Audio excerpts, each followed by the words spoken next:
اگلی صبح سے شوبک میں ایک نئی سرگرمی شروع ہو گئی۔ یہ فوجی نوعیت کی سرگرمی تھی۔ شوبک شہر کے لوگ اس سرگرمی سے بے نیاز اپنے کام کاج میں مصروف ہوتے جا رہے تھے۔ قلعے سے فوجیں نکل رہی تھیں، سامان بھی ادھر ادھر کیا جا رہا تھا۔ باہر آنے والی فوج کی عارضی خیمہ گاہ کے لیے جگہ خالی کی جا رہی تھی۔ رسد اکٹھی کرنے کے لیے اونٹوں کی قطاریں آ رہی تھیں۔ فوجی ہیڈ کوارٹر میں بھی بھاگ دوڑ تھی۔ یہ ساری تیاری صلاح الدین ایوبی کا حملہ روکنے کے لیے کی جا رہی تھی اور ان احکامات پر عمل درآمد شروع ہو گیا تھا جو گزشتہ رات کے پلان کے مطابق دیے گئے تھے۔ ہر ایک افسر اس افراتفری میں مصروف تھا۔ چند ایک بڑے افسر کرک روانہ ہو گئے تھے۔ صرف ایک لڑکی تھی جو اس سرگرمی اور بھاگ دوڑ سے لا تعلق تھی۔ یہ وہی لڑکی تھی جو زخمی حدید کو لائی تھی۔ اس کے افسر ہرسن نے اسے لوزینا کے نام سے پکارا تھا۔ رات اسے کانفرنس کے کمرے سے آدھی رات کے بعد فراغت ملی تھی۔ وہ جاسوسی کے خصوصی شعبے سے تعلق رکھتی تھی، اس لیے کانفرنس میں اس کی ضرورت تھی۔ اس سے قاہرہ کے ان افراد کے متعلق رپورٹیں لینی تھیں جن کے پاس وہ جاتی رہی تھی۔ ادھر رات کے بعد نیند اور گھڑ سواری کی تھکن نے اسے نڈھال کر دیا تھا۔ کانفرنس کے بعد ایک افسر نے اسے کہا تھا، اسے ڈاکٹر کے حوالے کر دیا ہے، تمہیں اس کی اتنی زیادہ پریشانی نہیں ہونی چاہیے۔ تمہاری ڈیوٹی ایسی ہے جس میں ایسے جذبات کامیاب نہیں ہونے دیا کرتے۔ اور اس کے اپنے شعبے کے بڑے افسر ہرسن نے اسے کہا تھا، اگر آج رات میں نہ ہوتا تو کونارڈ اور گے آف لوزنیان جیسے بادشاہ جو کسی کو بخشا نہیں کرتے تمہیں قید میں ڈال دیتے۔ تمہارے محافظ کا انتظام کر دیا گیا ہے اور تمہارے لیے یہ حکم ہے کہ اسے تم نہیں ملو گی۔ کیوں؟ لوزینا نے حیرت اور مایوسی سے پوچھا۔ کیا میں اس کا شکریہ بھی ادا نہیں کر سکوں گی؟ نہیں، ہرسن نے کہا، کیونکہ وہ دشمن کا فوجی ہے۔ تم اپنا شعبہ جانتی ہو کیا ہے۔ ہم تمہیں اس سے ملنے کی اجازت نہیں دے سکتے، یہ تو تمہارے فن اور فرض کا تقاضا ہے۔ میں یہ بھی دیکھ رہا ہوں کہ اس کے ساتھ تمہاری جذباتی وابستگی ہو گئی ہے۔ تمہیں دشمن کے ساتھ ایسی وابستگی کی اجازت نہیں دی جا سکتی۔ آپ مجھے صرف اتنا سا یقین دلا دیں کہ اس کی مرہم پٹی ہو گئی ہے، لوزینا نے کہا، اور اسے صحیح سلامت واپس بھیج دیا جائے گا۔ لوزینا، ہرسن نے جھنجھلا کر کہا، میں تمہیں یقین دلاتا ہوں کہ تمہاری یہ خواہش پوری کر دی جائے گی۔ اور سنو، تم بڑے مشکل اور خطرناک مشن سے واپس آئی ہو اور تمہارا سفر زیادہ خطرناک تھا۔ تمہیں آرام کے لیے 10 دن چھٹی دی جاتی ہے، مکمل آرام کرو۔ یہ باتیں رات کو ہوئی تھیں۔ وہ اپنے کمرے میں چلی گئی تھی۔ جاسوس لڑکیوں کی رہائش ہائی کمان کے ہیڈ کوارٹر سے بہت دور تھی۔ اس جیسی اعلیٰ درجے کی جاسوس لڑکیاں نہایت اچھے کمروں میں رہتی تھیں جہاں انہیں شہزادیوں جیسی سہولتیں اور عیاشی میسر تھی۔ ان کی ڈیوٹی ایسی تھی کہ انہیں مسلمان ملکوں میں بھیجا جاتا تھا جہاں پکڑے جانے کی صورت میں انہیں ہر قسم کی اذیت اور ذلت میں ڈالا جا سکتا تھا۔ موت یا سزائے موت تو یقینی تھی۔ ایسی ڈیوٹی کا تقاضا تھا کہ ان لڑکیوں کو دنیا کی ہر آسائش مہیا کی جائے۔ لوزینا کمرے میں جاتے ہی سو گئی تھی۔ دوسرے دن اس کا جسم ٹوٹ رہا تھا۔ وہ اٹھنا نہیں چاہتی تھی لیکن وہ اٹھی اور ناشتہ کر کے باہر نکل گئی۔ اس کے ساتھ والے کمروں کی لڑکیاں آ گئیں۔ وہ اس سے قاہرہ کی باتیں سننا چاہتی تھیں۔ اس نے بہت ہی مختصر سی بات سنا کر انہیں ٹال دیا اور ہسپتال کی طرف چل پڑی۔ وہ تھوڑی ہی دور گئی تھی کہ اس کی ایک ساتھی لڑکی جو اس کی ہمراز سہیلی بھی تھی پیچھے سے جا ملی اور پوچھا، لوزی کہاں جا رہی ہو اور تم پریشان ہو؟ یہ تھکن کا اثر ہے یا کوئی خاص واقعہ ہو گیا ہے؟ تمہیں چھٹی نہیں ملی؟ چھٹی مل گئی ہے، اس نے جواب دیا۔ ایک خاص واقعہ ہو گیا ہے جس نے مجھے پریشان کر دیا ہے۔ وہ سہیلے کو ساتھ لیے ایک درخت کے نیچے جا بیٹھی اور اسے تمام واقعہ سنا دیا۔ اسے اپنے افسروں نے جو دھمکیاں دی تھیں وہ بھی سنائی اور اس نے کہا، میں حدید سے ملنا چاہتی ہوں۔ مجھے ڈر ہے کہ اس کی مرہم پٹی نہیں ہوئی اور اسے شہر سے نکال دیا گیا ہے یا اسے مرنے کے لیے کسی کوٹھڑی میں بند کر دیا گیا ہے۔ تم نے بتایا ہے کہ تمہیں اس سے ملنے سے منع کر دیا گیا ہے؟ سہیلی نے اسے مشورہ دیا۔ یہ خطرہ مول نہ لو، تم اگر پکڑی گئی تو جانتی ہو کہ سزا کیا ہے۔ اس شخص کے لیے میں سزائے موت بھی قبول کر لوں گی، لوزینا نے کہا۔ میں تمہیں سنا چکی ہوں کہ اس نے میری خاطر اپنی جان خطرے میں ڈالی ہے۔ میری جان تو کوئی خطرہ نہیں تھا۔ ڈاکو مجھے لے بھی جاتے تو چند دن کے لیے مجھے خراب کر کے کسی امیر کبیر آدمی کے ہاتھ فروخت کر دیتے۔ حدید میرے اس انجام سے آگاہ تھا۔ اس نے میری عزت کی خاطر اپنی جان کی بازی لگا دی تھی۔ ڈاکو نے کہا بھی تھا کہ لڑکیاں ہمیں دے دو اور چلے جاؤ۔ وہ یہ بھی جانتا تھا کہ میں پاک باز لڑکی نہیں، مگر اس نے مجھے امانت سمجھا۔ تم اس کے لیے جذباتی ہو گئی ہو؟ ہاں، لوزینا نے جواب دیا۔ میں جذبات کا اظہار ہرسن کے سامنے نہیں کر سکتی تھی۔ اپنا دل تمہارے آگے رکھ سکتی ہوں۔ تم میری سہیلی ہو اور عورت کا دل رکھتی ہو۔ ہماری زندگی کیا ہے؟ ہم ایک خوبصورت خنجر اور میٹھا زہر ہیں۔ ہمارا جسم مرد کی تفریح اور فریب کے لیے استعمال ہوتا ہے۔ میں نے یہ باتیں پہلے کبھی نہیں سوچی تھیں، اپنے وجود کو جذبات سے خالی سمجھا تھا، مگر اس آدمی کے جسم کو میں نے اپنے جسم کے ساتھ لگایا تو میرے وجود میں وہ سارے جذبات بیدار ہو گئے ہیں جو میں سمجھتی تھی مجھ میں نہیں ہیں۔ میں ایک ہی بار ماں، بہن، بیٹی اور کسی کو چاہنے والی لڑکی بن گئی۔ یہ شاید اس کا اثر تھا کہ اپنے آپ کو میں بادشاہوں کے دلوں پر حکمرانی کرنے والی شہزادی سمجھتی تھی۔ مجھ میں اتنی تخریب کاری ڈالی گئی ہے کہ جابر حکمرانوں کو بھی انگلیوں پر نچا سکتی ہوں، مگر ڈاکوؤں نے مجھے بکنے والی چیز بنا دیا۔ مجھے اس سطح پر لے آئے جہاں مجھ جیسی لڑکیاں ہر رات نئے گاہک کے ہاتھ فروخت ہوتی ہیں یا کسی مسلمان امیر یا حاکم کے ہاتھ فروخت ہو کر اس کے حرم کی لونڈیاں بن جاتی ہیں۔ اس آدمی نے، جس کا نام حدید ہے، مجھے اس سطح سے اوپر اٹھا لیا۔ اس سے پہلے میں اس کی قیدی تھی۔ اس نے مجھے اس قابل نہیں سمجھا کہ مجھے تفریح کا ذریعہ بنا تھا۔ وہ ایسا کر سکتا تھا۔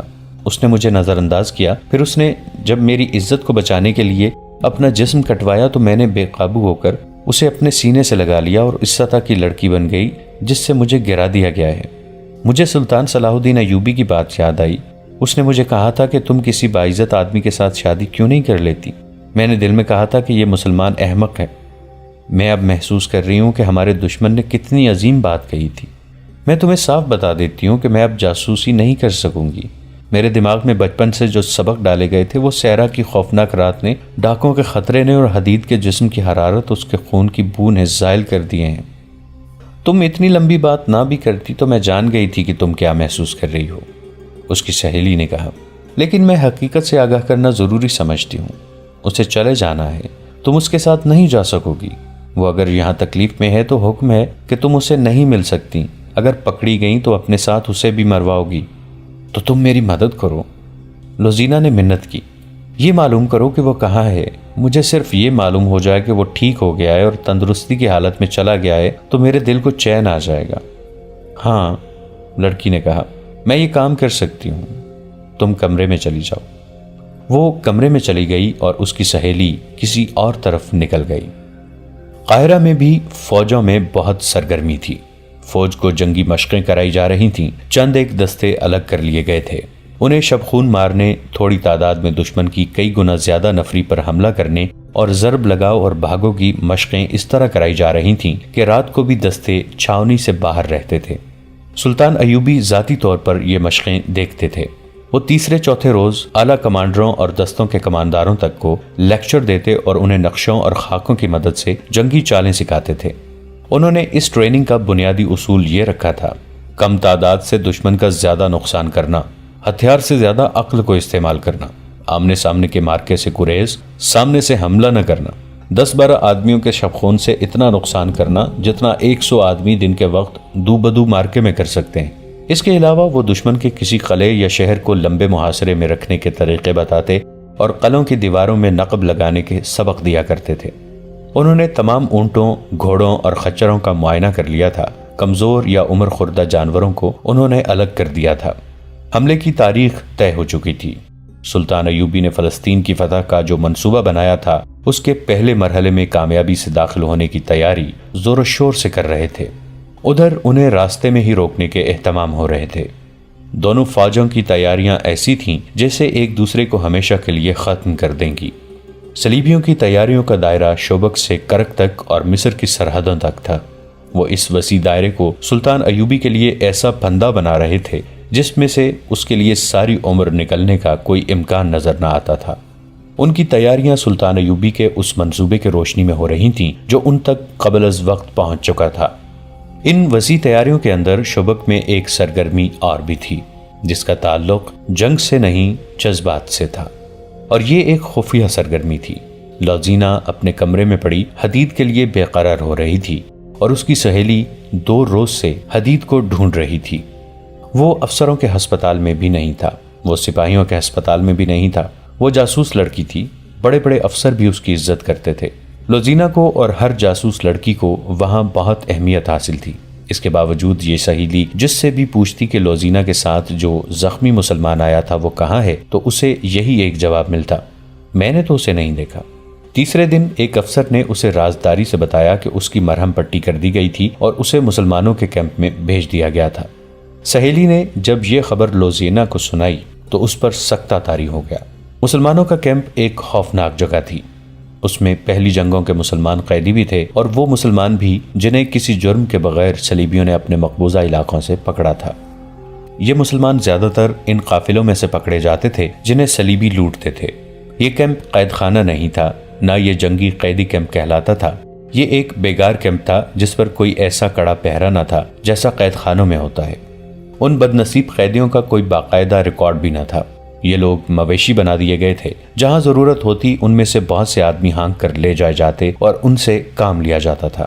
انہیں خوراک صرف اتنی سی دی جاتی تھی جس سے وہ زندہ رہ سکتے تھے۔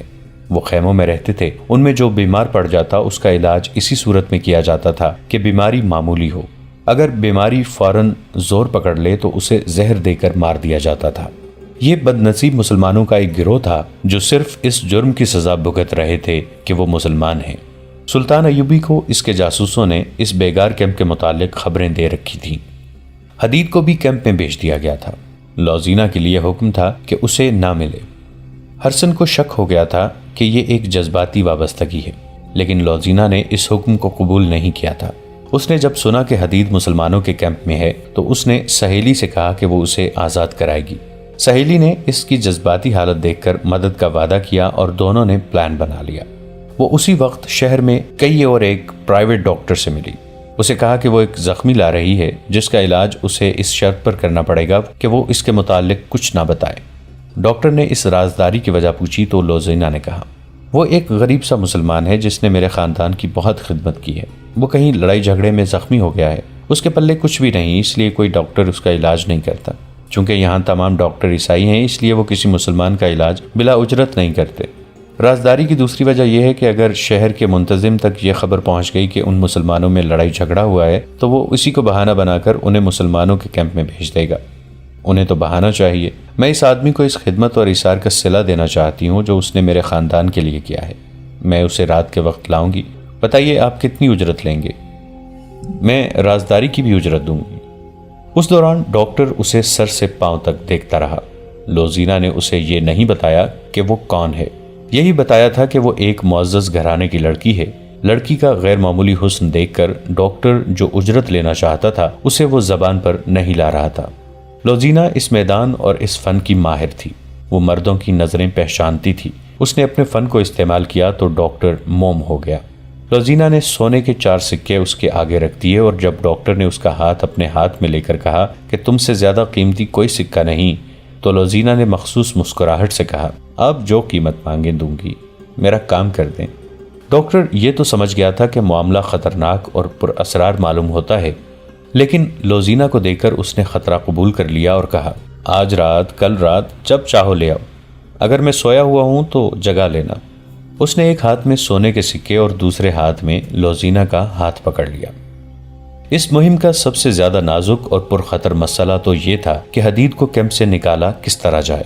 رات کو وہاں پہرا برائے نام ہوتا تھا۔ ان بد نصیب قیدیوں میں بھاگنے کی سکت ہی نہیں تھی۔ صبح سورج نکلنے سے پہلے انہیں مشقت پر لگایا جاتا اور سورج غروب ہونے کے بعد کیمپ میں لایا جاتا۔ ان کی تعداد 1,500 کے لگ بھگ تھی۔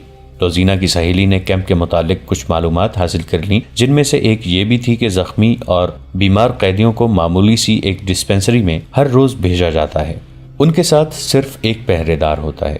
دوسرے دن لوزینہ اپنی سہیلی کے ساتھ وہاں پہنچ گئی جہاں مریض قیدیوں کو لے جایا جاتا تھا۔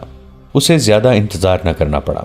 25-30 مریضوں کی ایک پارٹی نہایت آہستہ آہستہ چلی آ رہی تھی اور پہرے دار ہاتھ میں لاٹھی لیے انہیں مویشیوں کی طرح ہانکتا لا رہا تھا۔ جو تیز نہیں چل سکتے تھے انہیں وہ لاٹھی سے دھکیل دھکیل کر لا رہا تھا۔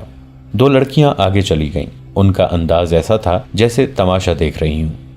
جب مریضوں کا ٹولہ ان کے قریب سے گزر رہا تھا تو وہ ہر ایک کو دیکھنے لگیں۔ اچانک لوزینہ کو دھچکا لگا۔ حدید اسے قہر بھری نظروں سے دیکھ رہا تھا۔ اس سے اچھی طرح چلا نہیں جاتا تھا۔ اس کے چہرے سے وہ رونق اور رمق بجھ گئی تھی جو لوزینہ نے زخمی ہونے سے پہلے دیکھی تھی۔ حدید کے کندھے جھک گئے تھے، اس کے کپڑے خون سے لال تھے، خون خشک ہو چکا تھا۔ لوزینہ کی آنکھوں میں آنسو آ گئے مگر حدید کی آنکھوں میں نفرت تھی۔ اس نے منہ پھیر لیا۔ یہ مریض ٹولہ آگے نکل گیا تو لوزینہ اور اس کی سہیلی پہرے دار کے ساتھ ایسے باتیں کرنے لگیں جن میں ان مسلمان مریضوں کے خلاف نفرت تھی۔ انہوں نے زبان کے جادو سے پہرے دار کو اپنا گرویدہ بنا لیا اور کہا کہ وہ ازراہ مذاق ان قیدیوں کے ساتھ باتیں کرنا چاہتی ہیں۔ ڈسپینسری میں دوسرے مریض بھی تھے۔ خاصا ہجوم تھا۔ قیدیوں کو ایک طرف بٹھا دیا گیا۔ لوزینا ان کے قریب چلی گئی اور اس کی سہیلی نے پہرے دار کو باتوں میں الجھا لیا۔ حدید دیوار کے سہارے بیٹھ گیا تھا۔ اس کی حالت اچھی نہیں تھی۔ لوزینا نے آنکھ کے اشارے سے اسے پرے بلایا۔ وہ جب اس کے قریب گیا تو لوزینا نے آہستہ سے اسے کہا، مجھے حکم ملا ہے کہ تم سے کبھی نہ ملوں، بیٹھ جاؤ، ہم یہ ظاہر نہیں ہونے دیں گے کہ ہم باتیں کر رہے ہیں۔ میں لعنت بھیجتا ہوں تم پر اور تمہارے حکم دینے والوں پر، حدید نے نحیف مگر غضبناک آواز میں کہا۔ میں نے تمہیں کسی صلے کے لالچ میں ڈاکوں سے نہیں بچایا تھا، وہ میرا فرض تھا۔ کیا تم فرض ادا کرنے والوں کے ساتھ یہ سلوک کرتے ہو؟ چپ رہو حدید، لوزینا نے رندھیائی ہوئی آواز میں کہا۔ یہ باتیں بعد میں ہوں گی، مجھے بتاؤ کہ رات تم کس جگہ ہوتے ہو؟ آج رات تمہیں وہاں سے نکالنا ہے۔ حدید اس سے بات بھی نہیں کرنا چاہتا تھا۔ لوزینا نے اسے آنسوں سے اور بڑی مشکل سے یقین دلایا کہ وہ اسے دھوکہ نہیں دے رہی۔ حدید نے بتایا کہ وہ رات کو جہاں سوتا ہے وہاں سے نکلنا مشکل نہیں، لیکن نکل کر وہ جائے گا کہاں؟ انہوں نے جلدی جلدی میں فرار کا منصوبہ بنا لیا۔ مسلمانوں کا کیمپ ایسی نیند سویا ہوا تھا جیسے یہ لاشوں کی بستی ہو۔ پہرے دار بھی سو گئے تھے، یہاں سے کبھی کوئی نہیں بھاگا تھا۔ بھاگ کر کوئی جاتا بھی کہاں؟ اس کے علاوہ پہرے داروں کو یہ بھی معلوم تھا کہ کوئی ایک آدھ بھاگ بھی گیا تو کون جواب طلبی کرے گا۔ رات کا پہلا پہر ختم ہو رہا تھا کہ پھٹے پرانے ایک خیمے سے ایک آدمی پیٹ کے بل رینگتا ہوا خیموں کی اوٹ میں وہاں تک چلا گیا جہاں اسے کوئی پہرہ دار نہیں دیکھ سکتا تھا۔ آگے اسے اندھیرے میں بھی کھجور کا درخت نظر آنے لگا جہاں تک اسے پہنچنا تھا۔ ایک سایہ سر سے پاؤں تک موٹے کپڑے میں لپٹا ہوا کھڑا تھا۔ رینگنے والا اٹھ کھڑا ہوا اور کھجور کے تنے تک پہنچ گیا۔ وہ حدید تھا۔ لوزینا اس کی منتظر تھی۔ تیز چل سکو گے؟ لوزینا نے پوچھا۔ کوشش کروں گا، حدید نے جواب دیا۔ وہ کیمپ سے دور نکل گئے۔ آگے وسیع علاقہ غیر آباد تھا۔ مشکل یہ تھی کہ حدید تیز نہیں چل سکتا تھا۔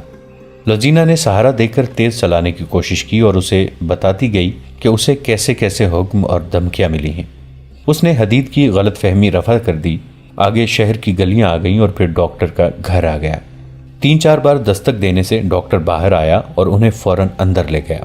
اس نے حدید کے زخم کھول کر دیکھے تو کہا، کم از کم 20 روز مرہم پٹی ہوگی۔ یہ سن کر لوزینا کے سامنے ایک بہت ہی پیچیدہ مسئلہ آ گیا۔ وہ یہ تھا کہ اتنے دن وہ حدید کو چھپائے گی کہاں؟ اسے بیگار کیمپ میں واپس تو نہیں لے جانا تھا، اس کی عقل جواب دے گی۔ ڈاکٹر مرہم پٹی کر چکا تو اس نے کہا، اسے نہایت اچھی اور مقوی غذا کی ضرورت ہے۔ لوزینا اسے پرے لے گئی اور کہا، یہ جہاں رہتا ہے وہاں اسے اچھی غذا نہیں مل سکتی، میں گھر میں اسے اپنے پاس نہیں رکھ سکتی، آپ اسے یہیں رکھیں اور جو چیز اس کے لیے فائدہ مند ہو وہ کھلائیں، مجھ سے آپ جتنی قیمت اور اجرت مانگیں گے دوں گی۔ ڈاکٹر نے جو اجرت بتائی وہ بہت ہی زیادہ تھی۔ لوزینا نے کم کرنے کو کہا تو ڈاکٹر نے کہا، تم مجھ سے بہت ہی خطرناک کام کرا رہی ہو۔ میں جانتا ہوں کہ یہ شخص مسلمانوں کے کیمپ سے لایا گیا ہے اور یہ مصری فوج کا سپاہی ہے، تمہارا اس کے ساتھ کیا تعلق ہے؟ مجھے منہ مانگی اجرت دو گی تو تمہارا یہ راز میرے گھر سے باہر نہیں جائے گا، مجھے منظور ہے، لوزینا نے کہا۔ اور یہ بھی سن لو ڈاکٹر، اگر یہ راز فاش ہو گیا تو آپ زندہ نہیں رہیں گے۔ ڈاکٹر نے حدید کو ایک کمرے میں لٹا دیا اور اسے بتایا کہ وہ ٹھیک ہونے تک یہیں رہے گا۔ اس نے اندر سے اسے دودھ اور پھل لا دیے اور لوزینا کو ایک اور کمرے میں لے گیا۔ دوسرے دن لوزینا اور اس کی سہیلی نے کیمپ کی جاسوسی کی، ڈسپینسری میں گئیں، مریض قیدی وہاں لے جائے گئے۔ دونوں لڑکیوں نے پہرہ دار کے ساتھ گپ شپ لگائی اور اپنے خصوصی ڈھنگ سے باتیں کر کے معلوم کر لیا کہ حدید کی گمشدگی سے کیمپ میں کوئی تبدیلی نہیں آئی اور وہاں کوئی ہلچل نہیں۔ دن گزرتے گئے۔ ڈاکٹر کو چونکہ منہ مانگی قیمت اور اجرت مل رہی تھی، اس لیے اس نے حدید کو چھپائے بھی رکھا اور اس کا علاج پوری توجہ سے کرتا رہا، اسے مقوی غذا بھی دیتا رہا۔ لوزینا شام کے بعد وہاں جاتی، کچھ دیر حدید کے ساتھ بیٹھتی اور بہت دیر ڈاکٹر کے کمرے میں گزارتی۔ اس روزمرہ کے معمول میں 20 روز گزر گئے اور حدید کے زخم مل گئے۔ اس کی صحت بھی بحال ہو گئی۔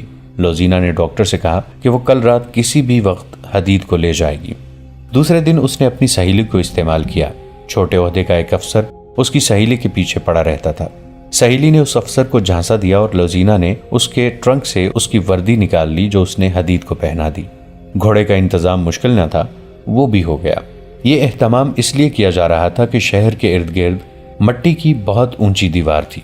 اس کے 4 دروازے تھے جو رات کو بند رہتے تھے۔ ان دنوں دن کے وقت یہ دروازے کھلے رکھے جاتے تھے کیونکہ سلطان ایوبی کے آنے والے حملے کے لیے فوجوں اور ان کے سامان کی آمد و رفت جاری رہتی تھی۔ دوستو آج کے لیے اتنا ہی۔ اسی کہانی کی اگلی قسط کے ساتھ بہت جلد حاضر ہوں گے۔ نیچے کامنٹ سیکشن میں اپنی رائے کا اظہار ضرور کیجیے گا۔ ہمارے اس چینل کو سبسکرائب کر کے نیچے موجود بیل آئیکن کو بھی ضرور کلک کیجیے گا۔ اگلی ملاقات تک کے لیے ہمارا اور آپ کا اللہ نگہبان۔